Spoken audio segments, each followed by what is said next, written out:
আসসালামু আলাইকুম, welcome back to chef কানিজ। আজকে আমি আপনাদের জন্য বানাবো নোয়াখালীর ফেমাস ছাইনা পিঠা। এজন্য চুলায় একটি পাত্রে 2.5 কাপ পরিমাণ পানিতে 1.5 কাপ পরিমাণ গুড় দিয়ে ভালো মতো নেড়ে চেড়ে গুড়টা গলিয়ে নিব। এরপর দিয়ে দিব হাফ চা চামচ মৌরি দেওয়ার পর নাড়াচাড়া করার পর দিয়ে দিব কিউব করে কাটা নারিকেল।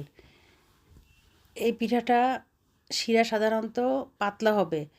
নারিকেল, পানি, গুড় দিয়ে ভালো মতো বলক আসার পর দিয়ে দিব 2.5 কাপ পরিমাণ শুকনো চাউলের গুঁড়া। চাউলের গুঁড়াটা ভালো মতো নাড়াচাড়া করে মিশিয়ে 5 মিনিট ধরে সিদ্ধ করে চুলা থেকে নামিয়ে মথে একটা মসৃণ ডো তৈরি করব। ডোটা তৈরি করার পরে ছোট ছোট লেচি কেটে নিব। এরপর গোল গোল করে ঘুরিয়ে হাতের তালুতে একটা রাউন্ড শেপ দিব। আমি এই পিঠাটা রাউন্ড শেপ দিয়েছি। এই পিঠাটা বিভিন্ন ধরনের শেপ দেওয়া যায়, বাট আমি রাউন্ড শেপটাকেই প্রেফার করি।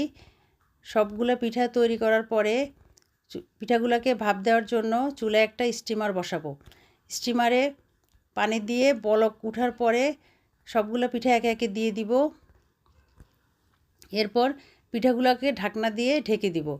পিঠাগুলো ঢাকনা দিয়ে ঢাকার পর আমি পিঠাগুলোকে আধা ঘন্টা ধরে সিদ্ধ করব।